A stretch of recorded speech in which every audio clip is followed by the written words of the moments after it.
کا اتنا کمال. ارے میں نہیں کہتا، یہ سرکار سید الشہداء حضرت امام حسین فرماتے ہیں.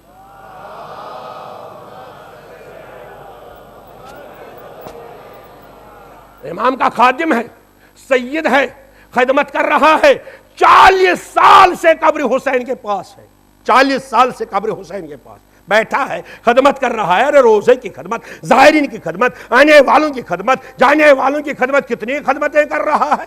مگر ایک دن جب 40 برس گزر گئے، سید ہاشمی کے پاس حسین تشریف لائے. خواب میں، عالم مکاشفہ میں آتے ہیں، بھائی رحمت ہے حسین کی.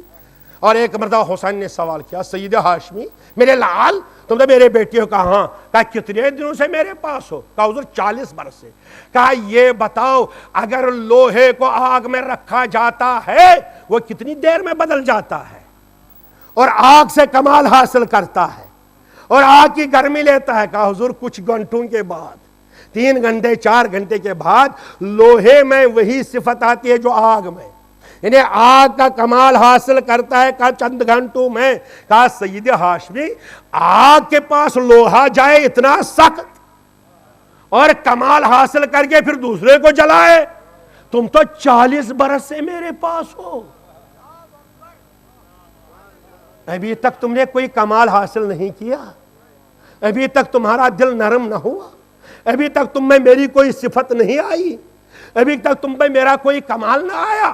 اس کا مطلب حسین نے فرمایا ہم چاہے سامنے رہیں یا نہ رہیں، ہم کمال تو دیتے ہیں، کمال دیتے ہیں. معاف کیجئے گا مجھے جملہ کہنے دیجئے عزیزان گرامی. وہ تو سلمان تھے، سلمان اسی زمانے کے نہیں تھے، اس لیے اس وقت علی سامنے ہیں، علی سے کمال لے رہے ہیں. تو آج کوئی علی موجود ہے کہ نہیں؟ پردہ غیب میں ہے. تو آپ اگر کہتے ہیں اس وقت علی کمال عطا کرتے تھے، آج پردہ غیب میں رہ کر علی کا لال کمال عطا کرتا ہے. ورنہ پردہ غیب میں رہنے کا فائدہ کیا؟ ورنہ ہم یتیم ہو جائیں گے، مایوس ہو جائیں گے. تو اس کا مطلب یہ ہے کمال جاری ہے، کمال جاری ہے، کمال رکا نہیں ہے. اگر اس وقت سلمان اس کمال پر تھے، آج بھی کچھ ہے. اسی لیے جب سلمان نے اپنا کمال دکھایا، ابو ذر کو ایک صلوات بھیجیے بر محمد وعلیہ.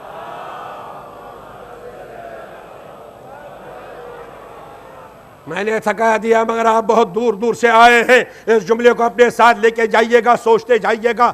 سلمان جب کھانا پکا رہے ہیں، دیگچی ہے، ارے ایندھن ختم ہوا، لکڑی ختم ہو گئی. ابو ذر آئے، کہا سلمان دیگچی رکھے ہو خالی، نیچے ایندھن نہیں. کہا ڈال دو ایندھن. کہاں ہے، کہاں لکڑی کہاں؟ سلمان آئے، پتھر اٹھا کے ڈال دیا، جلنے لگا. ارے علی کے معجزات تو بہت بلند ہے، یہ تو علی کا شاگرد ہے. ارے ایندھن کے بدلے پتھر جلنے لگے. سلمان بھاگا پیغمبر کے پاس. حضور عجیب مسئلہ ہے. کہا کیا مسئلہ؟ کہا سلمان میں اتنا کمال کہ وہ پتھر کو جلاتے ہیں. کہا سلمان کے بارے میں تعجب کیوں کرتے ہو؟ ابو ذر یاد رکھو، من اطاع علیًا، جو علی کا وفادار رہے گا، جو علی کی اطاعت کرے گا، کائنات کا ہر ذرہ اس کی اطاعت کرتا ہے.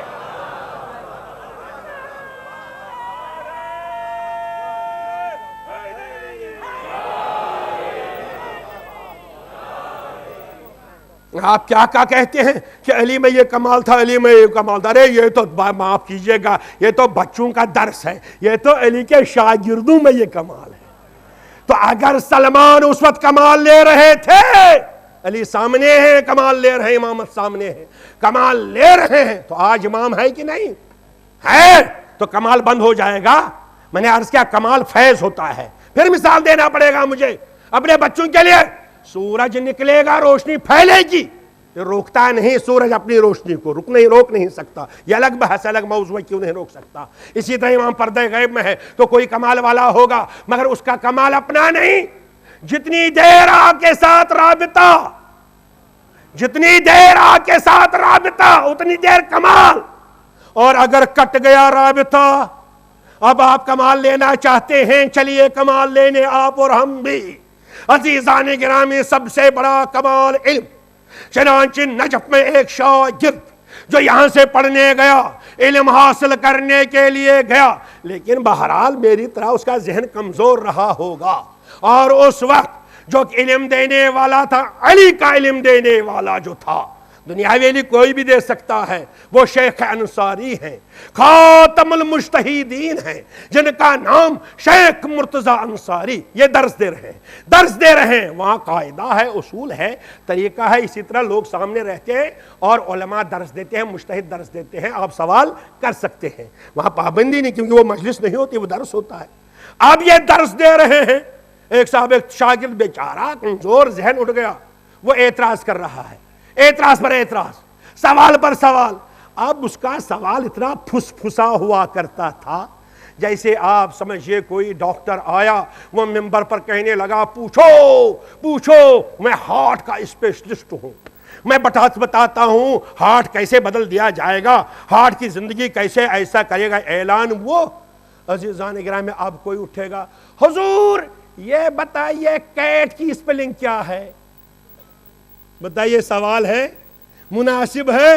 ارے وہ کہتا ہے پوچھو دل کے بارے میں، پوچھو زندگیوں کے بارے میں، پوچھو انسان کیسے بچایا جائے، آپ کہتے ہیں کیٹ کی اسپیلنگ۔ ویسے یہ کرتا تھا، یہ بھی اٹھتا ہے، حضور یہ بتائیے زیدن ہے کہ زیدن؟ بیٹھ جاؤ، کل شیخ صاحب وہ کہہ رہے ہیں ہارٹ کا اسپیشلسٹ، اور اسلام کے ہارٹ کا کیسے علاج ہوگا، بھائی مجھ کو بتائیے زید کا، بیٹھ جاؤ۔ مگر وہ بھی بڑا چالاک، اس نے کہا اچھا مجھے معلوم ہے کہاں سے لاتے ہیں، کیوں نہ میں وہیں چلا جاؤں؟ ارے آپ کو لینا ہے نا، لے بھی دیتا ہوں آپ کو، الحمدللہ، دامن پھیلائیے، اب لے کے جائیے۔ کہا میں جاؤں گا اسی کے پاس جہاں سے لاتے ہو۔ انہیں بتایا تمہیں اپنا کمال نہیں ہے، کمال ان کا ہے جن کے ساتھ تمہارا رابطہ ہے۔ اب گئے حضور، اللہ اکبر، امیر المومنین کی قبر کے پاس، کہا حضور یہ آپ کا امانت دار جو آپ کا علم ہم تک پہنچاتا ہے میری توہین کرتا ہے، میرے سوالوں کا جواب نہیں دیتا، میں اٹھتا ہوں کہتا بیٹھ جاؤ، میں اٹھتا ہوں کہا بیٹھ جاؤ، ارے ہر روز بٹھالتا ہے، میری بے عزتی ہو جاتی ہے، اب نہیں جاؤں گا، اب نہیں جاؤں گا، ارے سو گیا۔ بہرحال ظاہر سی بات ہے، مانگنا اسی کو کہتے ہیں، اسی کو مانگنا کہتے ہیں، در نہیں چھوڑیں گے جب تک ملے گا نہیں۔ سو گئے، اب جب انہوں نے بھی اپنا دکھا دیا میں جاؤں گا نہیں، سو گئے۔ جناب تشریف لائے، کان پکڑا، کان پکڑا جاتا، گوشمالی ہونی چاہیے ہے نا، کان پکڑا، کہا بسم اللہ الرحمن الرحیم۔ ارے کس نے پڑھا؟ باب العلم نے۔ اب آپ بتائیے جس کے کان میں علی بسم اللہ الرحمن الرحیم پڑھے تو علم کے دریا جاری ہو گئے، آپ کو چاہیے سمندر علم کے جاری ہو گئے، اٹھو بھاگو۔ ارے آپ بتائیے جس کے کان میں مولا نے بسم اللہ پڑھی ہوگی، بسم اللہ الرحمن الرحیم، آپ یہ دوڑ کے آگئے بیٹھ گئے سامنے، آپ بتاتا ہوں، بولیے۔ اب شیخ صاحب بول رہے ہیں، یہ اٹھتے ہیں، بڑا بڑا اعتراض، اب اے فار ایپل والا اعتراض نہیں ہے، اب وہاں سے لے کے آئے نا، اب وہاں سے لے کے آئے، ارے ایک دن، دو دن، تین دن شیخ صاحب پریشان۔ اب چوتھے دن شیخ نے کہا سنو میرا درس ختم، تم مجھ سے مل لینا، ادھر آنا۔ اللہ ہے کہاں سے؟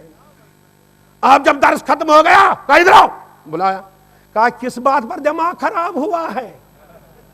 دیکھیں اس نے کسی کو خواب نہیں کہا ہے، جو ہوا کسی سے نہیں کہا کس بات پر دماغ خراب ہوا ہے؟ اس بات پر کہ تمہارے کان میں بسم اللہ پڑھی۔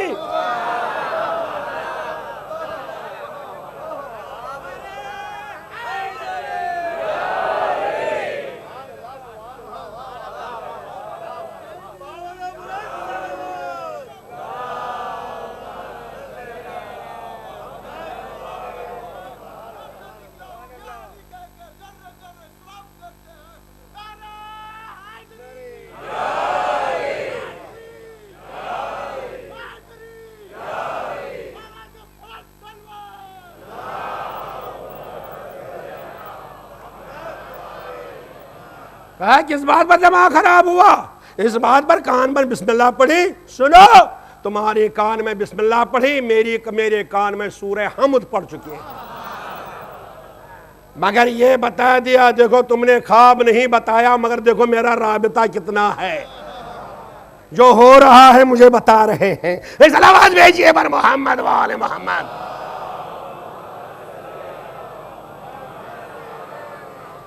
عزیزان کرام، علم کا کمال یہی، عزت یہی، سب یہی ملے گا. یہی شیخ انصاری ہیں. بس آپ کی زحمت تمام اپنے دامن کو پھیلائیے. ایک عالم دین ہے، عالم ہے، گیا باب الحوائج کے روزے پر. جیسے باب الحوائج کے روزے پر پہنچا، آواز دی مولا میری 2 حاجتیں. آپ باب الحوائج ہیں 2 حاجتیں، باب الحوائج ہیں 2 حاجتیں، میری حاجتیں پوری کیجئے. کہا کیا حاجت؟ اللہ اکبر. ارے یہ تو انہوں نے کہا، یہ کب طرح سے بتا رہے ہیں. 2 حاجتیں. ایک حاجت یہ ہے کہ مجھے حج کرنا ہے. دوسری حاجت یہ ہے کہ مجھے مکان بنانا ہے. میرے باب الحوائج مجھے 2 تھیلیاں دے دیجئے. 2 تھیلیاں دے دیجئے، ایک حج کے لیے، ایک مکان کے لیے. مانگتے رہے باب الحوائج سے، سکائے سکینہ سے، کربلا کے علمدار سے مانگ رہے ہیں. مگر 2 دن 3 دن 4 دن ہفتہ ہو گیا، حاجت پوری نہیں ہوئی. جیسے حاجت پوری نہیں ہوئی، جیسے آپ اور ہم، ظاہر سی بات ہے بس ہم منت مانتے ہیں پوری حاجت ہونی چاہیے. ارے یہ نہیں سوچتے کبھی انہوں نے تو ہم کو پکارا نہیں، ہم گئے جب انہیں بلایا. بہرحال عالم دین نے کہا حضور آپ سکائے سکینہ ہیں، آپ باب الحوائج ہیں، آپ علمدار کربلا ہیں، سب مانتا ہوں میں آپ کو، مگر میری حاجت آپ نے پوری نہیں کی، میں دوبارہ نہیں آؤں گا. چلا جیسے ہم بھیڑ جاتے ہیں. چلا، ارے آیا نجف. جیسے ہی نجف پہنچا، نجف پہنچ کے علی کی زیارت کر کے شیخ انصاری کی خدمت میں، جن کا کمال میں نے عرض کیا، اپنا نہیں. عزیزان گرامی، شیخ انصاری کی خدمت میں پہنچا، سلام کیا، بیٹھ گئے. آپ جانے کا ارادہ کرتے ہیں. شیخ کہا بیٹھو. اٹھنے لگے، بیٹھو. اٹھنے لگے، بیٹھو. جب سب چلے گئے کہا ادھر آ. یہ شیخ انصاری آواز ہے، ادھر آ. کہا حضور فرمائیے حکم کیا ہے؟ کہا یہ 2 تھیلیاں ہیں،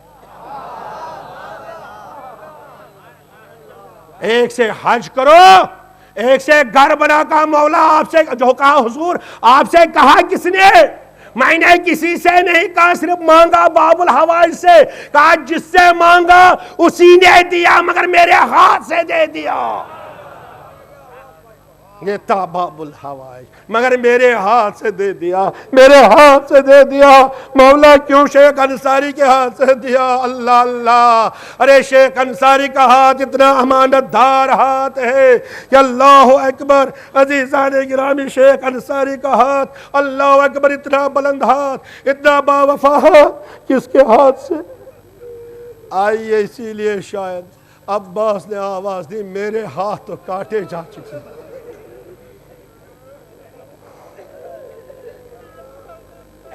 ارے خدا آپ کے ہاتھوں کو سلامت رکھے. یہ ہاتھ کتنا عظیم ہے، یہ عظم منزل ہے کربلا کے میدان میں. جب تک علمدار کے ہاتھ تھے علم بھی بلند تھا، اور بیویوں کو بڑا سہارا تھا، بڑا سہارا تھا تب تک علمدار کے ہاتھ. اللہ اکبر، اللہ اکبر. مگر جب علمدار آ گئے، مولا اب مجھ سے نہیں دیکھا جاتا، آپ تنہا ہیں، آپ اکیلے ہیں، اب مجھے اجازت دیجئے. عباس کہاں جا رہے ہو؟ عباس اگر میدان میں جانا ہے پہلے بہن زینب کے پردے کا اعتبار. بڑا مسئلہ ہوتا ہے بیٹیوں کا، بڑا مسئلہ ہوتا ہے بہنوں کا. اسی لیے جب جناب عباس زینب کے سامنے آ گئے، عجیب کیفیت تھی. ارے میں نے کسی کتاب میں نہیں دیکھا، مگر میرے استاد سرکار ظفر الملت فرمایا کرتے تھے، فرماتے تھے بڑا سخت مرحلہ ہے. کیوں؟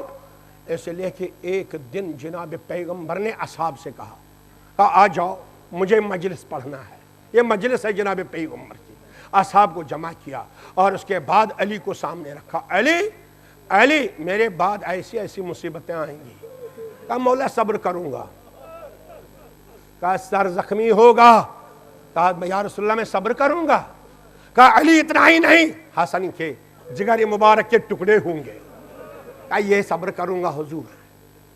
کہا علی اتنا ہی نہیں، تمہارا لال حسین کربلا کے میدان میں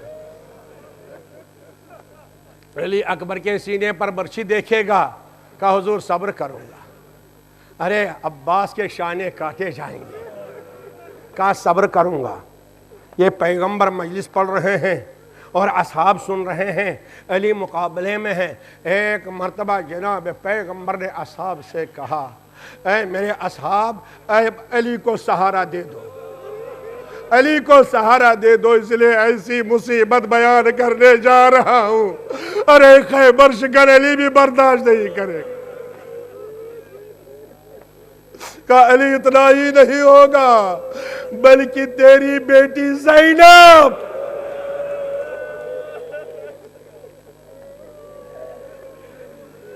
بے پردہ کوفے کے بازار میں، شام کے بازار میں، ارے اتنا سننا تھا، جس علی نے در خیبر کو اکھاڑا تھا سن نہ سکے، ارے چہرے کے بل زمین پر آ گئے۔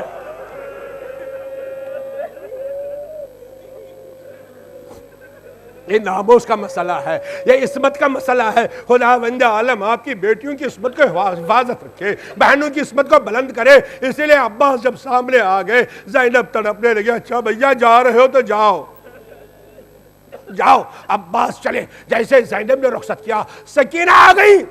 جیسے سکینہ آ گئی، چچا جان کہاں جا رہے ہیں؟ یہ میرا مشکیزہ لے کے جائیے۔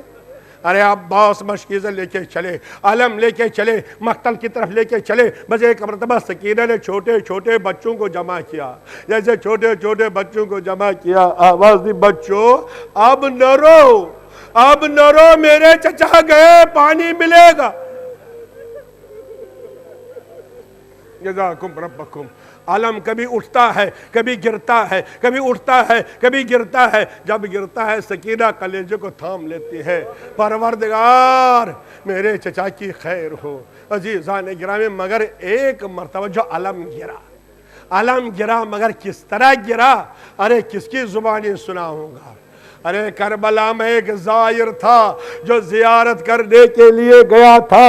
اس نے جب جناب عباس کے روزے کو دیکھا، اس نے سوچا میں ایک قصیدہ لکھوں گا۔ وہ قصیدہ لکھنے لگا، قصیدہ لکھنے لگا، عباس کی مدح کرنے لگا، عباس کی تعریف کرنے لگا، مگر ایک مرتبہ قلم کو روک دیا۔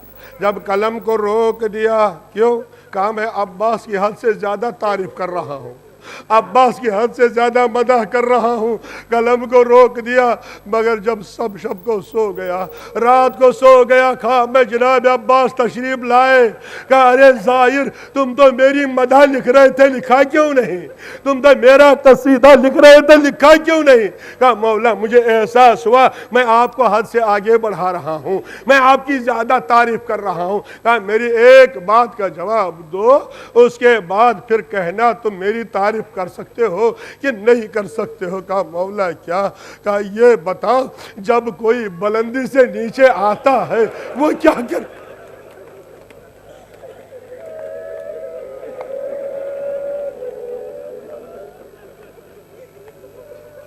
جو بلندی سے نیچے کی طرف آتا ہے وہ کیا کرتا ہے؟ کہا مولا وہ اپنے ہاتھوں کا سہارا لیتا ہے۔ کہا میری تعریف کرو گے؟ ارے جب میں بلندی سے آیا،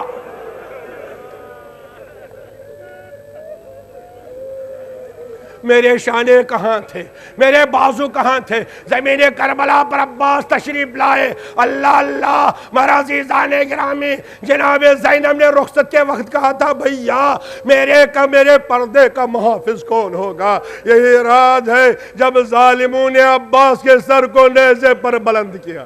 ارے بلندی پر سر ہے، حسین کے ساتھ عباس کا سر، مگر ایک مرتبہ جیسے جناب عباس کی نظر زینب کے سر پر گئی، پردہ نہیں تھا، ارے عباس بلندی سے نیچے آ گئے۔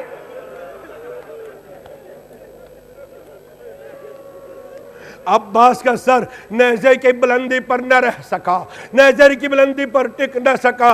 آواز دی بہن میں وعدہ کر چکا تھا میں آپ کے پردے کی حفاظت کروں گا، مگر اس وقت آپ کا سر ننگا ہے، بازار شام میں بلندی پر نہیں رہ سکتا۔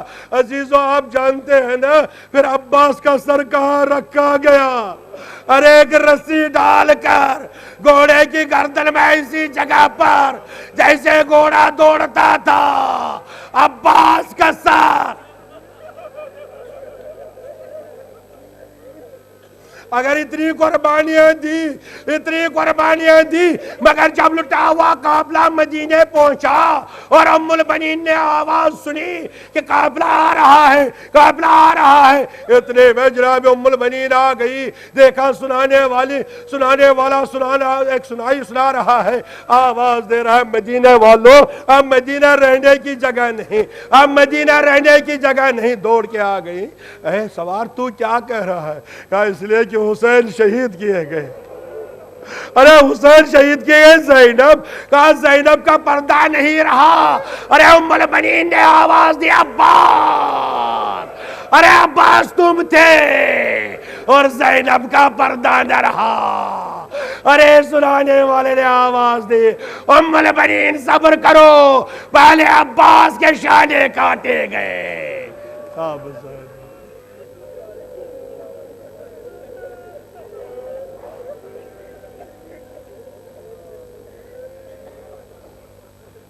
السلام علی الحسین وعلی علی ابن الحسین وعلی اولاد الحسین وعلی اصحاب الحسین۔ پروردگار تجھے زینب کی اسیری کا واسطہ، پروردگارہ ہمارے دلوں کو محبت اہل بیت سے منور فرما، ہمارے دلوں کو نور محمد آل محمد سے منور فرما، خداوند ہم کو عزاداران امام حسین میں شامل فرما۔ پروردگارہ ان آنسوؤں کو جناب سیدہ کے رومال میں جگہ دے دینا، پروردگارہ ہم کو توفیق بن بندگی عنایت فرما، پروردگارہ توفیق عمل صالح ہمیں عنایت فرما، پروردگارہ بجاہ محمد والے جو بیمار ہیں ان کو شفاء عاجل عنایت فرما، پروردگارہ جو دشمنان اسلام ہیں ان کے شر سے اسلام کو محفوظ رکھنا، اور جو آیات اعظام ہیں مراجع کرام ہیں ان کو اپنی حفاظت میں مؤید و منصور فرما، پروردگار ہمارے امام کے ظہور میں تعجیل فرما، ہم کو ان کے ناصرین میں شامل فرما، بحق زہرا و ابیہا و بعلہا و بنہا و سر المستضعفین و حسینہ